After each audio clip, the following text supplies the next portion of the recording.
এখন দেখাবো যে কিভাবে ভিএমএ বা ভার্চুয়াল বক্স ম্যানেজারে কিভাবে একটা নতুন মেশিন আপনি তৈরি করবেন, ভার্চুয়াল মেশিন তৈরি করবেন। এটা আমরা যেহেতু হচ্ছে উইন্ডোজ 10 ইনস্টল দিব, সেহেতু আমরা এখানে 10 ইনস্টলেশন দেওয়ার জন্য যে ধরনের ভার্চুয়াল মেশিন দরকার সেই ধরনের ভার্চুয়াল মেশিন একটা তৈরি করে দেব। তো আমি ফার্স্ট নিউ সেকশনে গেলাম, এখানে আমি সিম্পলি লিখে দিলাম উইন্ডোজ 10। আর আমার এই ফোল্ডারটা আসলে কোথায় সেভ হবে আমি সেইটা এখান থেকে নির্ধারণ করে দেব, ঠিক আছে। তো আমি আদারে গেলাম, যে আমি এখান থেকে ডি ড্রাইভ ড্রাইভে আমি হচ্ছে যে একটু নতুন করে ফোল্ডার নিব, ফোল্ডারের নাম দিব এটা দিয়ে এই ফোল্ডারের ভিতরে আমি সিলেক্ট করে দিব, ঠিক আছে। নতুন জায়গায় আমি একটা দিয়ে দিলাম ফোল্ডারটা। এরপরে কি করলাম যে এখান থেকে আমি হচ্ছে যে আইএসও ফাইলটা ধরাই দিলাম। আইএসও ফাইল ধরাইতে গেলে প্রথমে আদারে যাইতে হবে, যে এই যে উইন্ডোজ 10 এর যে আইএসও ফাইল আছে সেটা আমি এখান থেকে ওপেন করে দিলাম। আমার মোটামুটি প্রাথমিক যে সেটআপটা থাকে সেটা আমার কমপ্লিট হয়ে গেল। আমি এখানে নেক্সট মোডে যাচ্ছি। এখানে আপনি চাইলে এখানে আপনার মতো করে কিছু দিতে পারেন, যে unattended guest OS install setup, মানে এখানে হচ্ছে যে বলছে যে যদি এটা গেস্ট ওএস হয়, মানে এর কনফিগারেশনের ভিতরে এই সিস্টেমটা নাই, তাহলে হচ্ছে যে এই ধরনের ইস্যুগুলো দেখায়। তো আমি এখানে একটা ইউজার নেম দিচ্ছি, পারভেজ দিলাম, পাসওয়ার্ড আমি আমার মতো করে দিয়ে দিচ্ছি একটা, ঠিক আছে। ডোমেইন নেম টেম যেভাবে রয়েছে এভাবেই থাকলো। এবার আমি হচ্ছে যে নেক্সট দিয়ে দিলাম। আর উইন্ডোজ ইনস্টলেশনের জন্য, উইন্ডোজ 10 ইনস্টলেশনের জন্য মিনিমাম বেস মেমোরি দরকার হচ্ছে যে আপনার 4 জিবি, ঠিক আছে। সর্বনিম্ন 4 জিবি জায়গা দরকার হয়, এবং প্রসেসর মিনিমাম হচ্ছে যে 4 কোর হতে হবে, ঠিক আছে।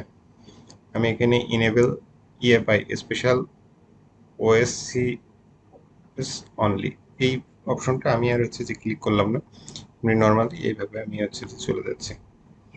এরপরে ডিস্ক সাইজ এই যে 50 জিবি, একটা ভার্চুয়াল একটা ডিস্ক আমি এখান থেকে তৈরি করে নিচ্ছি।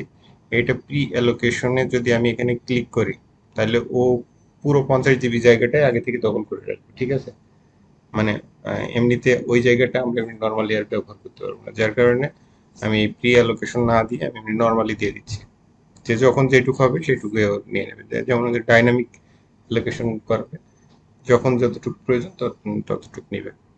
এবার আমি নেক্সট যাচ্ছি, সিম্পলি একইভাবে চলে আসলো। এবার ফিনিশ করে দিলাম, আমাদের একটা নতুন একটা পিসি তৈরি হয়ে গেল, এবং এই পিসিটা অলরেডি পাওয়ার আপ হয়ে যাচ্ছে।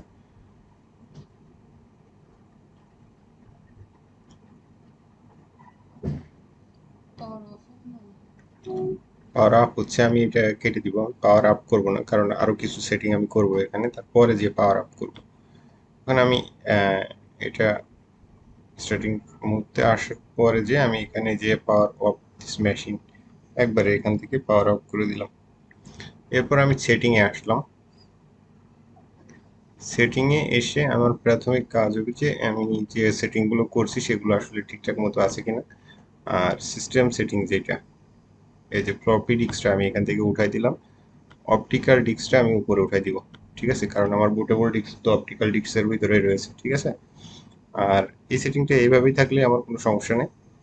আর সিস্টেমের যে এই যে রুট অর্ডার যেটা, বুট বুট বুট অর্ডার যেটা, এটা হচ্ছে যে ফ্লপি ডিস্ক তো আর আমার নাই। হুম। আর এই যে ইএফআই যেটা, এটা আমি স্পেশাল করি নাই, কারণ হচ্ছে যে আমি নর্মালি ইনস্টল দিব। আর ডিসপ্লেতে যে 128 জিবি মেমোরি ডিফল্ট যেভাবে রয়েছে সেভাবে আমি রাখছি। স্টোরেজে আসলাম, স্টোরেজে দেখেন যে ফ্লপি ডিস্কটা রয়েছে, আমার ফ্লপি ডিস্কটা আমার কেটে দিতে হবে, কারণ ফ্লপি ডিস্ক তো আদতে আমার নাই, ফ্লপি ডিস্ক তো আমার নাই। আর এই যে আমার এখান থেকে হচ্ছে যে আমি যেভাবে অ্যাড করে রাখছি, এই যে উইন্ডোজ 10টা আগে থেকে অ্যাড রয়েছে, যার কারণে এখানে রয়েছে। এটা যদি অ্যাড না থাকতো তাহলে আমার এখান থেকে অ্যাড করে নিতে হতো। সিম্পলি অ্যাড করে নিলাম। এবার এটা same network enable network adapter nut আমার অ্যাড করা রয়েছে। আমি এখানে চাইলে ব্রিজ অ্যাডাপ্টারও করতে পারি, আমার সুবিধা মতো আমি এখান থেকে করে নিতে পারি। তো নাট রয়েছে, এটাতে আমার আর কোনো সমস্যা নেই। সিরিয়াল পোর্ট তো আমি এটা ইনেবল করি নাই, বাইরের মাউস কিবোর্ড আমি এটাতে ইউজ করতে যাচ্ছি না। এবং বাইরের ইউএসবি হচ্ছে যে ইউএসবি 3.0 আমি এখান থেকে চাইলে ইউজ করতে পারবো। ইনেবল ইউএসবি 3 কন্ট্রোলার এটা এখানে দেওয়া রয়েছে। তবে আমার মনে হচ্ছে যে মোটামুটি আমার ইনস্টলেশনের পর্যায়ে রয়েছে। তো এই যে ভিএম বা ভার্চুয়াল বক্স সেট আপ করার জন্য এটুকু মূলত মেইন বিষয়। এখন জাস্ট আমার হচ্ছে যে পাওয়ার অন করতে হবে, পাওয়ার আপ করতে হবে, তাছাড়া আর কোনো কাজ নেই।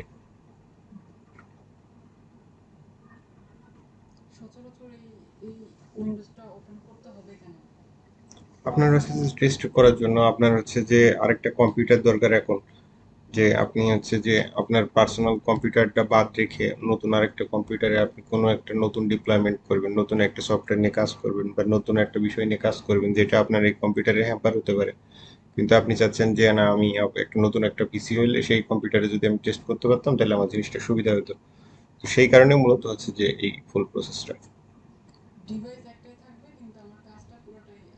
হ্যাঁ, আর এই অরাকল ভিএম ভার্চুয়াল বক্স কিভাবে ডাউনলোড করবেন আমি আপনার এটা দেখাচ্ছি সিম্পলি।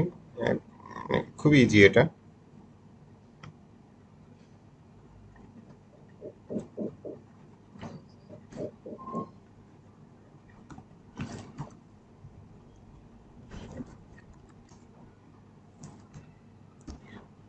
এই যে oracle VM virtual box download,